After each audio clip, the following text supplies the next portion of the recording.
नमस्कार दोस्तों, ये मामला ये दिल दहला देने वाला घटना बिहार के बक्सर जिले की है।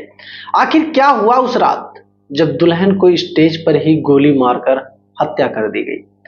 कोई और नहीं बल्कि दुल्हन का ही प्रेमी था। आखिर कैसा प्रेमी और उसने क्यों मारा, ये पूरी कहानी में जब आप समझोगे तो आज आप अपने दांतों तले उंगलियां दबाओगे। चलिए मेरे दोस्तों, आज की इस कहानी को समझते हैं कि पूरी बारातियों के सामने और दूल्हे के सामने जयमाला का प्रोग्राम चल रहा था और दुल्हन का प्रेमी आता है और दुल्हन को मार देता है।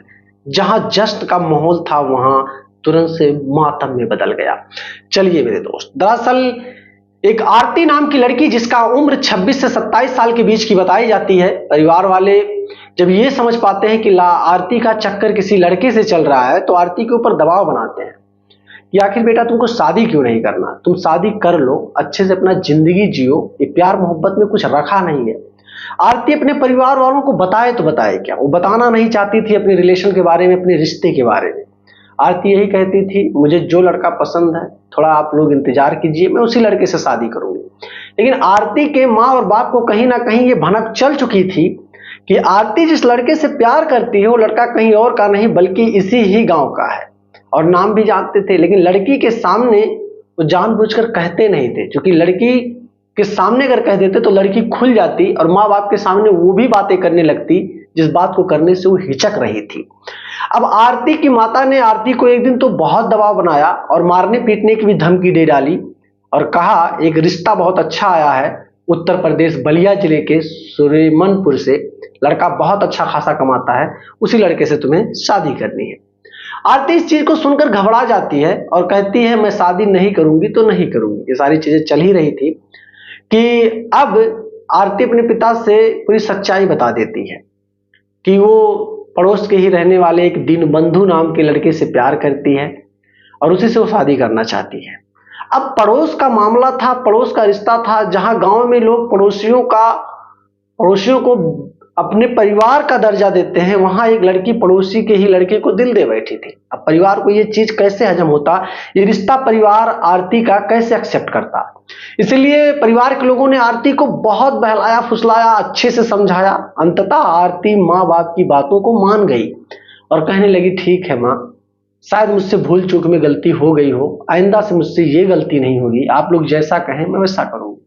उसके बाद आरती के पिता जो उत्तर प्रदेश बलिया के सुरेमनपुर के गांव के लड़के को पसंद किए थे, उस शादी को आगे बढ़ाते हैं, यानी कि प्रोसेस बढ़ाते, एंगेजमेंट, शादी की देख दिखाइया, जो भी प्रोग्राम होता है सब कुछ सुनिश्चित कर दिया जाता है। और इधर आरती अब अपने प्रेमी दीनबंधु जो कि पड़ोस का ही रहने वाला लड़का था उससे अब फोन कॉल्स पे बात करना, ताका झांकी करना, ये सारी चीजें बंद कर देती है। सामने अगर गलती से भी दीनबंधु पड़ जाता था तो आरती उसको इग्नोर करने लगती है। धीरे धीरे करके दीनबंधु को ये सारी चीजें समझ में आ गई कि आरती के दिमाग में कुछ तो चल रहा है, या तो इसको भड़काया गया है या जानबूझकर ये गिरगिट की तरह अपना रंग बदल रही है। ये आरती को कई बार मिलना चाहा, समझाना चाहा, लेकिन आरती इसको देखना तक अब नहीं चाहती थी। दीनबंधु को भी बहुत ज्यादा गुस्सा आ चुका था, उम्र इसकी भी 32-33 साल बताई जा रही है। दीनबंधु कुछ नहीं बोला। अब जब पड़ोस का ही कोई रिश्ता आगे बढ़ रहा है तो दीनबंधु के भी कानों तक एक एक खबर जा रही थी, यानी कि लड़की के प्रेमी के पास।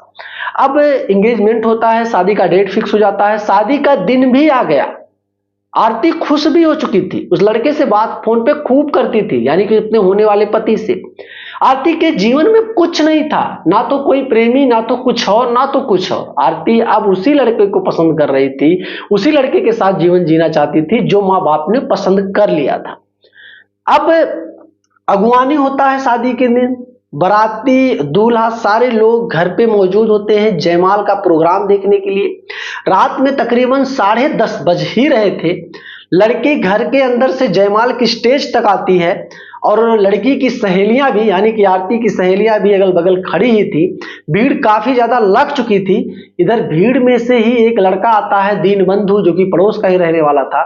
उसने अपनी जेब से AK-47 निकाला और आरती के सीने के थोड़ा सा नीचे गोली चला दी।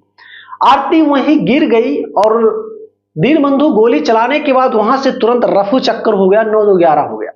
पूरे बाराती और घराती और उस दुल्हन की सहेलियां और दूल्हा हक्के बक्के रह गए, सबके आंखें फटी की फटी रह गईं किसी के पास कोई जुबान नहीं था। 5 मिनट में हाहाकार मच गया। जहां डीजे का शोर चल रहा था, लोग गानों पे डांस कर रहे थे, मिठाइयां खा रहे थे, खाना खा रहे थे और एंजॉय कर रहे थे, वहां पल भर में पूरा सिस्टम ही बदल दिया एक सरफिरे लड़के ने। अब इस घटना की सूचना जैसे ही पुलिस को पहुंचती है, पुलिस तुरंत मौके पर पहुंचती है। पहुंचने के बाद दुल्हन को अनान फनान हॉस्पिटल तो पहुंचाया जाता है पुलिस के आने के ही पहले, लेकिन दुल्हन दम तोड़ चुकी थी। अब पुलिस उस लड़की की तलाश करने लगी। वो लड़का कौन था? कोई और नहीं, पता चलता यह है कि पड़ोस का ही रहने वाला एक सरफिरा लड़का जो कि आरती को से एक तरफा प्यार करता था, ऐसा लोगों का कहना है। लेकिन जब पुलिस ने पूरी मामले को तहकीकात किया और जानने की कोशिश की तो समझ में यह आता है कि लड़का सरफिरा तो था, लड़के ने गलत तो किया, न्यायालय इसको फांसी के तख्त तक ले जाएगी। लेकिन सवाल यह है कि दुल्हन भी क्या लड़के से प्यार करती थी? समझ में सब कुछ आ गया पुलिस वालों को। पुलिस तुरंत से तुरंत 6 घंटों के अंदर आरोपी को गिरफ्तार करती है। गिरफ्तार करने के बाद इसको न्यायालय में भेज दिया जाता है। न्यायालय तुरंत इसको जेल भेज देती है। मामले की सुनवाइयां गवाहियां चलेंगी, उसके बाद इसको जाहिर सी बात है उम्र कैद की सजा तो निश्चित ही निश्चित है। दोस्तों, ये एक ऐसी कहानी है जो हाल ही में मात्र अभी 1 से 2 दिनों के अंदर पूरा हाहाकार मचा कर रख देता है। जितने भी लोग इस कहानी को सुनते हैं, सोशल मीडिया पर वायरल होना शुरू हो जाता है तो सारे लोग हैरान हो जाते हैं कि भाई ये चल क्या रहा है समाज में। प्यार के चक्कर में कोई किसी की जान ले रहा है, कोई किसी को कुछ कर रहा है, किसी को किडनैप कर ले रहा है। तमाम प्रकार की घटनाएं आप प्यार मोहब्बत से जुड़ी हर दिन सुनते आ रहे हो मेरे दोस्त। तो आपको जागरूक करने के विशेष रूप से इस वीडियो को मैं बना रहा हूं। आप भी अपने परिवार को समझाइए, बुझाइए। प्यार मोहब्बत में वाकई में कुछ नहीं रखा। अगर प्यार मोहब्बत आपका भी लड़का या लड़की किसी लड़के से कर देती है तो आप भी अपने हिसाब से उसको मैनेज करें और कोशिश करें कि दोनों को शादी कर दें, जो मेरा ओपिनियन है। अब रिश्ता अगर नहीं शादी के योग्य बन रहा है तो फिर आप अपने हिसाब से इसको निपटाएं, क्योंकि मामला ऐसे में बहुत बड़ा हो सकता है। तो वीडियो अगर थोड़ी सी भी आपको पसंद आई तो वीडियो पे लाइक करना, चैनल पे नए हो दोस्त सब्सक्राइब कर लेना। मिलूंगा फिर कोई ऐसी शानदार सी स्टोरी को लेकर के, तब तक के लिए जय हिंद।